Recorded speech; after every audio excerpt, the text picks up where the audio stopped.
إن الحمد لله نحمده ونستعينه ونستهديه ونستغفره ونعوذ بالله من شرور أنفسنا ومن سيئات أعمالنا.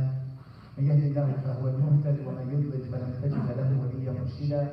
وأشهد أن لا إله إلا الله وحده لا شريك له وأن محمدا عبده ورسوله وصفيه من خلقه وخليله. بلغ الرسالة وأدى الأمانة ونصح الأمة وكشف الله به الأمة وجاهد في سبيل الله حق جهاده حتى أتاه اليقين. وأصلي وأسلم عليه وعلى آله وصحبه أجمعين وعلى تابعيهم ومن تبعهم بإحسان إلى يوم الدين. عباد الله، أوصيكم ونفسي بتقوى الله العظيم وطاعته وأحذركم من معصيته ومخالفة أمره ونهيه. يا أيها الذين آمنوا اتقوا الله ولتنظر نفس ما قدمت لغد واتقوا الله إن الله خبير بما تعملون. Praise be to God, who praise Him, who seek His guidance and forgiveness. Whomever Allah guides, none can misguide, and whoever is left without guidance, none can guide besides Allah. We bear witness that there is no one worth worshipping but Allah, and we bear witness that Muhammad is His last prophet and messenger. Prayers and peace of Allah be upon him, upon his companions, upon his followers, and their followers till the day of judgment. Ameen. Servants of Allah, have the taqwa of Allah, that is, have the balance between the love of Allah, the respect of His commands, and the fear of the consequences of your actions on the day of judgment. Have the taqwa of Allah and do not die except on the state of Islam. أما بعد. يقول المولى عز وجل في كتابه الكريم: واقصص القصص لعلهم يتفكرون. Allah subhanahu wa ta'ala gave a good command to Prophet Muhammad to stand in front of tyranny and speak the truth. When you read the story of Prophet Ibrahim, you learn, for example, how to deal with your father or your son. When you read the story of Prophet Sulaiman, you learn how to be a good worshipper, even if you are a wealthy or a millionaire or a billionaire. When you read the story of Prophet Ayyub, you learn how to be a good worshipper and patient, even if you are going through health problems, and so on and so forth. One of these stories all of us love, the story of Prophet Yusuf alayhi salam. And every year when we read it and listen to it in Taraweeh, we enjoy it. We go up and down with emotions. We smile, we cry, because of the events of that story that's mentioned in one surah. Several years ago, I spent a whole summer with my youth just going through the lessons that we learned from the story of Prophet Yusuf alayhi salam.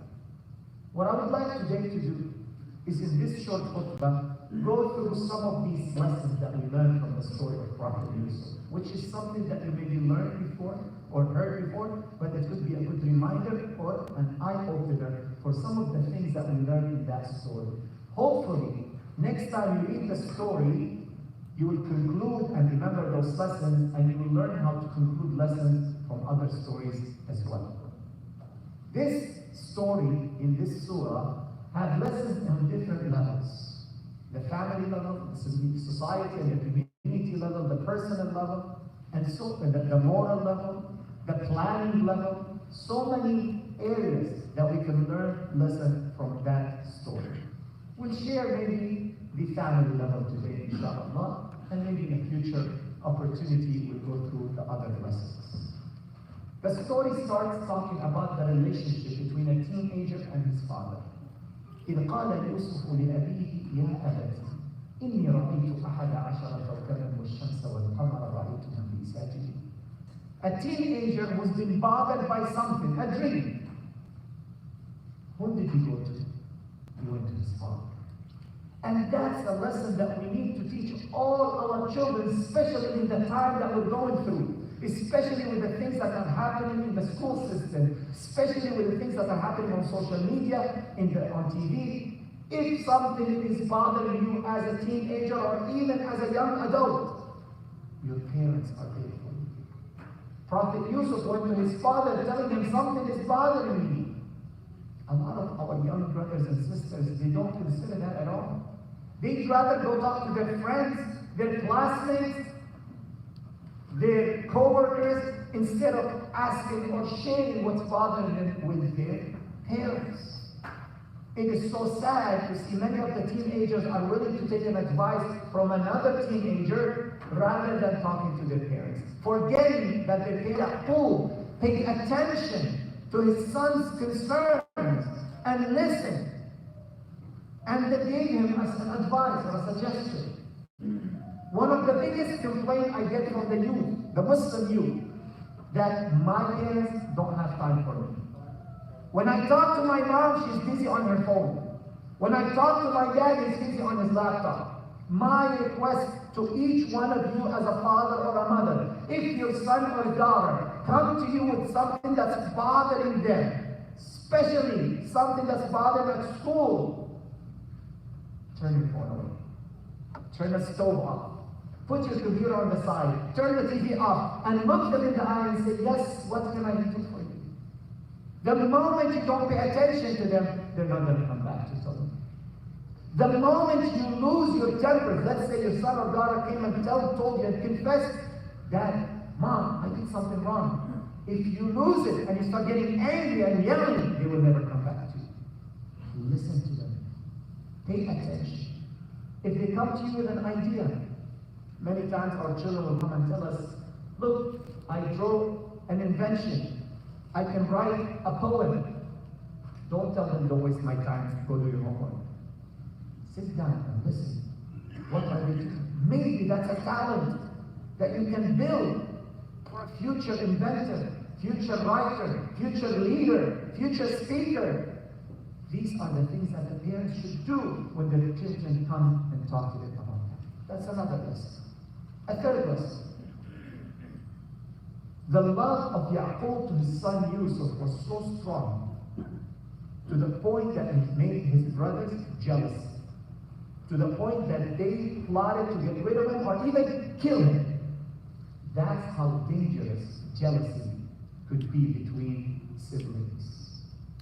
And parents have the role and the responsibility to make sure that they do not create jealousy between their children by favoring one child over the other. Prophet Muhammad sallallahu alayhi wa sallam once, a man came to him and told him, O Prophet of Allah, be my witness, I'm giving this gift, a piece of land, to my son. The Prophet ﷺ asked him, do you have other children? He said, yes. He said, are you giving the same gift to each one of them? He said, no, just this one. He said, La ashhadu ala zur. I'm not going to testify over such falsehood or injustice. And then he stood up on the pulpit and he said a very famous statement, Ya ma'shar al-aba, ittaqu Allah wa'adilu bayna abnaikum. O parents, have the taqwa of Allah and be fair in the way you treat your children. It's not fair to treat a boy different than a girl, or favor a boy over a girl, or a son who's a student over his brother who's less than that. This creates jealousy and hatred and envy in the hearts of your children that might not show right now, but after you died many years ago, they might stop talking to each other because of these jealousies. This is a serious thing that we need to pay attention to. Even a prophet had to pay attention to it in the Quran based on that story. So that's another lesson we learn from this story. Another lesson, and it's very important, the concept of Silatul Rahim. The concept of treating your relatives in the best way even when they are not treating you well.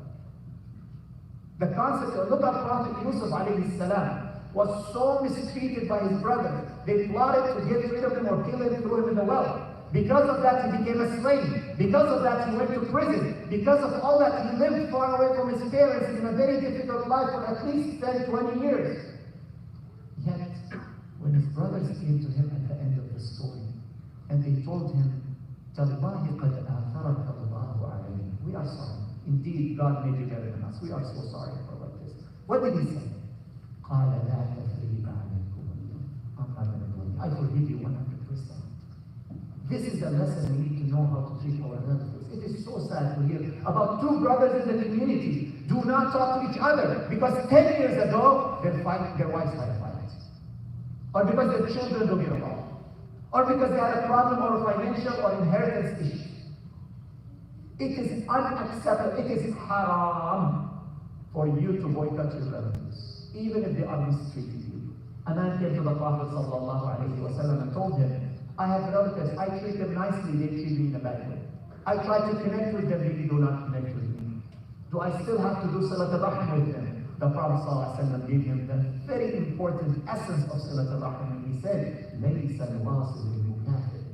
The one who's doing Salat al-Rahim is not the one who's treating his relatives nicely because they are nice to him. That's just being fair. The true test and the true essence of Salat al-Rahim, that's when they treat you bad, you treat them nicely. That's what the Prophet said. So let us make sure before we, or after we leave Jum'ah prayer, once you get in your car, pick up your phone and find out a cousin or a brother or a relative that it's been a while since you talked to, or you had an issue. Send them a text message. Give them a call. Say, Assalamu alaikum, how are you doing? Long time. I miss you. Let's get together. Let's talk. Try to do that on a regular basis. The Prophet said, if you want Allah to give you more rizq, then stay on good terms with your relatives. Another lesson we learn from this story, and it's very important, is the amount of love a father or a mother can have to their children. Prophet Yaqub alayhi salam, when he lost his son Yaqub, Yusuf, he cried so much and became so sad. When he lost his second son, what happened? He cried so much to the point that he became blind, kalim, as the surah says. That's how much a father or a mother love their children. That's how much a parent have so much love towards their children. Nowadays, parents are going crazy because of what's happening in the school system. Because of what the school is doing to their children. Yesterday, I was in a meeting, a demonstration in one of the school districts where we promoted for parents' rights. And you can see it in the eyes of everybody. We love our children. The only person that each one of us would love them to be better than us are our children. The only people who are willing to sacrifice the things that we like for their sake are our children. The lesson here is for the young people to know, to realize that their parents love them that much, and to treat them in the best way and the most respectful way. This is something that we all should teach our children. Remind them that Allah subhanahu wa ta'ala says, we're not allowed to disrespect our parents even by saying oof, even by saying oof, Dad, leave me alone. That oof, that breath of complaint or dissatisfaction is not even allowed Islamically. The scholars of Islam give so many beautiful examples of how to treat your parents in the best way. Imam Shafi'i said, and listen to this. He said, I never ate with my mother from the same plate.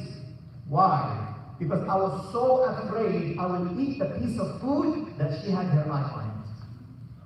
I did not want to make her feel bad that little bit. Now compare that to when you put a pizza tray on the table and the kids jump to get their largest slice or the last piece of food. Teach your children when this situation, wait, ask your mother, take this. Tell your dad, do you want this?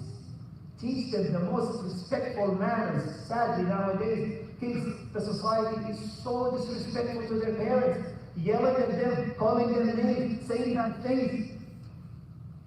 Sometimes the mother will spend 2-3 hours in the kitchen making dinner, and the moment they'll get it on the table, they get, ew, I don't like it. That hurts my feelings. We need to remind our children how important it is to respect the feelings of our parents, especially when they're older, especially when they need our help and assistance. You know, Prophet Yusuf gives us another example, another lesson. Later on in the story, when he became the most powerful man in the land of Egypt, and he invited his parents to come and visit him, what does Allah say in the Quran? When they entered into his palace, entered into his presence, what does it say? وَرَفَعَ أَبَوَيْهِ عَلَى الْعَرْشِ. What does that mean? He elevated his parents to sit on the same level of his throne. He did not allow himself to be on a higher level than his parents. He did not allow himself to make his parents feel that they are less than him. Unfortunately nowadays, that's what many people do when their parents are older. They treat them as they don't understand anything. They treat them and they're bothered by the way they smell or the way they act. And they get so frustrated when the parents are asking the same question over and over again. Dad, how many times I told you that? Mom, how many times you have to do this? Allah subhanahu wa ta'ala, when he said in Surah Al-Isra, do not say, oh. You know what he said before that? إِمَّا يَبْلُغَنَّ عِنْدَكَ الْكِبَرَ. When your parents are old, do not show them signs of complaining. Because that is the truth. Especially when you become successful in life. Some people, because they become doctors, engineers, businessmen, professors, they start talking to their parents as if they're less than them, and they forgot it's their parents who taught them how to read and write. It's their parents who taught them how to walk and run. It's their parents who taught them how to use the bathroom. And now they're talking to their parents as if they don't know nothing. Imam Abu Hanifa, one of the greatest scholars of Islam, he was at his time the most highest authority of Islamic knowledge. His mother had a question about fiqh. He said, Ya Nu'man, what is the ruling of this and this? And he gave her the answer. She looked at him and said, I don't trust you. Imagine your mother has a question about your field, and when you answer, she tells you, I don't trust you. How would you feel? You'll go crazy. What? You don't trust me? Abu Hanifa did not do that. He said, Mother, whom do you trust? She said, Sheikh so-and-so. He's more knowledgeable than you. And that was nobody. Who someone sits down in the masjid and tells stories. He said, let's go.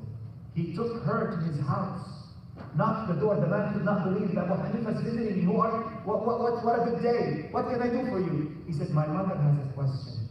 Why didn't you answer? I did, but she doesn't trust my answer. What is the question? He gave him the question. I don't know the answer. He gave him the answer. And then he asked his mother to walk in. The mother walked in, she asked the question. He answered her exactly like Abu Hanifa. She looked at Abu Hanifa and she said, now I trust you. Did he say, I told you so? Did he say, you made me come all the way here for no good reason? He said, Alhamdulillah, let's go home. Please, if your parents are old, treat them in the best way possible. You know, some people here look at the next to you, their heads on the floor, and they will say, I wish I can have 5 minutes with my father to give him a hug. I wish I can have 5 minutes with my mother to kiss her hand, because they're not in this world anymore. Before it's too late. If your parents are still around, if they're still alive, make sure you get advantage of the barakah that they can put in your life, and treat them in the best way possible, and make sure that you enter into Jannah because of that, because the Prophet ﷺ said, رَغِمَ أَنْفُ عَبْدٍ أَدْرَكَ أَبَوَيْهِ وَلَمْ يُدْخِلَهُ الْجَنَّةِ. He is a loser, the one who lives with his parents, yet they are not the reason for him to go to Jannah. Our parents could be the reason for us to go to Jannah. Take advantage of that. I ask Allah subhanahu wa ta'ala to make us among those who that advice of Allah in their life. أقول قولي هذا وأستغفر الله لي ولكم فاستغفروه.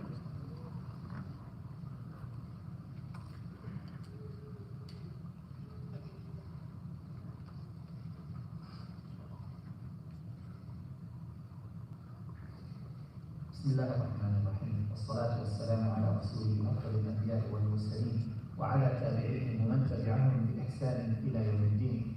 We started this khutbah talking about the importance of concluding lessons from the stories of the Quran. And the story that we concluded some lessons from it today was the story of Prophet Yusuf alayhi salam. Very famous story. All of us heard it, all of us know it, but let us look at it differently from now on. Whenever you read that story or any other story in the Quran, try to find out what are the lessons that I can learn from what's mentioned. I'd like to finish with maybe one lesson we learned from the story of Prophet Yusuf alayhi salam that is very relevant to us here living in America. Prophet Yusuf alayhi salam was the only believer in a society that worshipped the king. He was the only Muslim. He was a minority. But the way he reacted and treated the majority that's living around him, even though they have different religion, even though they oppressed him and threw him in prison, was a lesson for us to learn. Prophet Yusuf alayhi salam had the ability to let the society go in suffer, but he did not. He gave a solution for a problem that was going to happen. He not only that volunteered and said, let me be in charge so I can help make things better. I care about the society. I want the society to be okay. I don't want them to suffer, even if they are not on my religion, even if what happened to me I will thrown in prison because of them. That's relevant to us as a minority living in the West. And we need to understand what does it mean to be positively integrated in the society around us. The scholars of sociology, they divided the Muslims in the West into 3 groups when it comes to integration. The first group are the completely isolated group. They don't want to do anything with the society. They hate the society. They consider society evil. We just want to stay in our masjid, in our homes, in our small groups and small shelves. We don't want to deal with the society at large. And that's a problem. Why? Because the others will look at us as parasites. We're just here to benefit from the society that we live in, and we're not willing to give back. We don't want to deal with it. And their children will suffer when they go to college or start working because they're confused. They don't know how to deal with the society. We don't want to be that extreme. The other extreme, which also we don't want to be, those who completely melted into society, they abandoned their values, they abandoned their identity, they abandoned their religion, and they just followed the materialistic, lustful lifestyle that the society is living. Also, we don't want that. We want the middle ground. Those who are positively integrated in the society. Those who are preserving their identity, preserving their faith, preserving their manners and morals, but yet part of the society, benefiting the society, helping the society. Why not? It's not you or your son who will be the future doctor who will invent a treatment for leukemia. Why not? Why not? Your daughter will be the future engineer who will solve the problem of the traffic in LA. Why not? Why not? It's not your daughter or yourself who will be the writer who writes on the first page of LA Times that will see register. Why not? Why not? This is what we need to be doing. We need to be positively integrated in the society so we can benefit the society. Nowadays, the society is going through a crisis. The crisis of gender identity and the curriculum that's been going on. What are we doing about this? What are we doing to save our society from this immoral campaign to ruin it? What are we doing for that? So we should care about the society and help it and be examples of that. One day I was watching a show on PBS, publicly sponsored TV station. And they talked about this invention, amazing invention that will help the people who are deaf and mute to understand the facial expressions of the people in front of them. After 45 minutes talking about the invention, they said, now we will meet with the inventor. And I was shocked, surprised, nicely, happily, to see that the inventor, a young hijabi girl, was talking proudly, eloquently about her invention, made me so proud. And that's what we need to be doing, each one of us. Ask yourself, what are you doing to make a society better, just like Prophet Yusuf alayhi salam. I serve as the chairman of the Islamic Shura Council of Southern California. And our job is to make sure that our Ummah in Southern California, the 700,000 Muslims, the 125 masjids in Southern California are positively integrated in the society and doing their best to make sure that they represent Islam in the most accurate and best way, just like Prophet Yusuf alayhi salam did in those days. I ask Allah subhanahu wa ta'ala that all of us would be a good example of Islam and Muslims. I ask Allah subhanahu wa ta'ala that we all learn from the example of Prophet Yusuf and do positive effect and changes in the society that we live in. I ask Allah subhanahu wa ta'ala to protect our children and to protect our families from all the kind of ills and harm that are happening around us, and to make us a reason to make things better for everyone around us. My dear brothers and sisters, it's absolutely my honor and pleasure to be visiting you today. And such a beautiful community. I understand that this is a rented hall. Let us put our hands together so we don't have to do this again. So we have our own big place, inshallah, that will accommodate us all. Be supportive for your community, not just the local one, but the larger community as much as you can. And inshallah, I'll be more than happy to visit you more often in the future, soon and for many years to come. اللهم اغفر للمسلمين والمسلمات والمؤمنين والمؤمنات الأحياء منهم والأموات إنك يا ربنا سميع قريب مجيب الدعوات. عباد الله، إن الله قد أمركم بأمر بدأ به نفسه وثنى بملائكة القدس حيث قال إن الله وملائكته يصلون على النبي يا أيها الذين آمنوا صلوا عليه وسلموا تسليما. اللهم صل وسلم وبارك على محمد وعلى آل محمد كما صليت وسلمت وباركت على إبراهيم وعلى آل إبراهيم في العالمين إنك حميد مجيد. وأقم الصلاة.